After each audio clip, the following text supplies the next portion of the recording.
सिर्फ लाइव 24 भारत। विज्ञापन और खबर देने के लिए संपर्क करें 9968118192।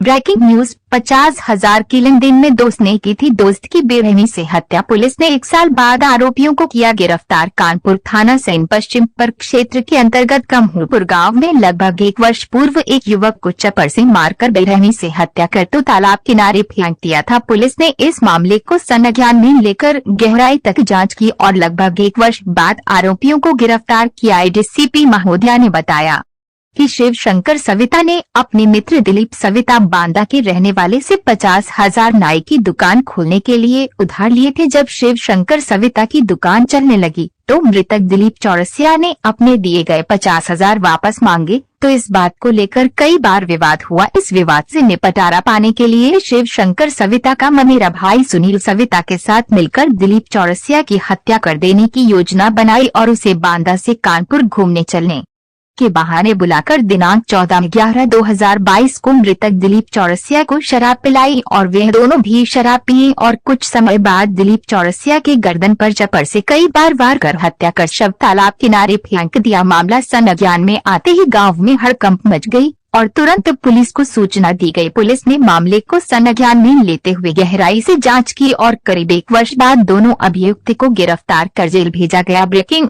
न्यूज। 50,000 की लेनदेन में दोस्त ने की थी दोस्त की बेरहमी से हत्या। पुलिस ने 1 साल बाद आरोपियों को किया गिरफ्तार। कानपुर थाना सैन पश्चिम पर क्षेत्र के अंतर्गत कमहुपुर गांव में लगभग 1 वर्ष पूर्व एक युवक को चप्पल से मारकर बेरहमी से हत्या कर तो तालाब किनारे फेंक दिया था। पुलिस ने इस मामले को संज्ञान में लेकर गहराई तक जाँच की और लगभग 1 वर्ष बाद आरोपियों को गिरफ्तार किया। डीसीपी महोदया ने बताया कि शिव शंकर सविता ने अपने मित्र दिलीप सविता बांदा के रहने वाले से 50,000 नाई की दुकान खोलने के लिए उधार लिए थे। जब शिव शंकर सविता की दुकान चलने लगी तो मृतक दिलीप चौरसिया ने अपने दिए गए 50,000 वापस मांगे तो इस बात को लेकर कई बार विवाद हुआ। इस विवाद से निपटारा पाने के लिए शिव शंकर सविता का ममेरा भाई सुनील सविता के साथ मिलकर दिलीप चौरसिया की हत्या कर देने की योजना बनाई और उसे बांदा से कानपुर घूमने चलने की बहाने बुलाकर दिनांक 14/11/2022 को मृतक दिलीप चौरसिया को शराब पिलाई और वे दोनों भी शराब पिए और कुछ समय बाद दिलीप चौरसिया के गर्दन पर चप्पल से कई बार वार कर हत्या कर शव तालाब किनारे फेंक दिया। मामला संज्ञान में आते ही गांव में हड़कंप मच गई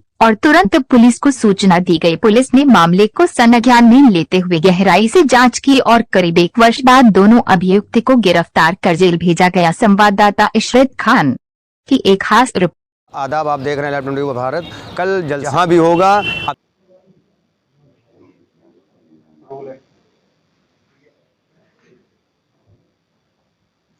आज किस चीज को लेकर प्रेस वार्ता रखी हुई? देखिए, पिछले साल तत्कालीन थाना बिदनू के कुमोपुर गांव में एक अज्ञात शव बरामद हुआ था दिनांक 15 नवंबर 2022 को, जिसकी की लगभग 1 साल बाद शिनाख्त होकर अभियुक्तों की गिरफ्तारी थाना सैन पश्चिम पारा पुलिस द्वारा की गई है। इसमें मृतक की पहचान हुई है दिलीप चौरसिया, जिसकी की उम्र 28 वर्ष थी और वो जनपद बांदा का रहने वाला था। उसकी हत्या करने में 2 लोगों का हाथ था, शिव शंकर सविता और सुशील सविता। ये दोनों ममेरे भाई हैं। इसमें इन दोनों ने दिलीप चौरसिया को बांदा से यहाँ लाकर शराब पिलाकर चापर से उसकी हत्या कर दी थी एवं शव को तालाब के किनारे फेंक कर चले गए थे। इसमें जो विवाद सामने आया है, शिव शंकर सविता ने दिलीप चौरसिया से लगभग 50,000 रुपये उधार लिए थे अपनी दुकान खोलने के लिए और जब उसकी दुकान चल पड़ी और दिलीप चौरसिया बार बार उससे अपने पैसे मांगने लगा, इसी वजह से उसने दिलीप चौरसिया को मारने का प्लान बनाया और क्योंकि बांदा से काफ़ी दूर यहाँ लाकर मारने का भी उसका यही उद्देश्य था, जिससे कि उसकी पहचान ना हो पाए और वो सज़ा से बच जाए।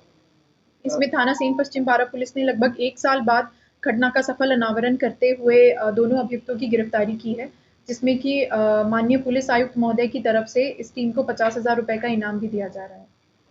पहले का कोई आपराधिक इतिहास नहीं? अभी तक इनका कोई और आपराधिक इतिहास सामने नहीं आया है, फिर भी और जानकारी की जा रही है। जैसे ही पता चलता है आप लोगों को अवगत कराया जाएगा।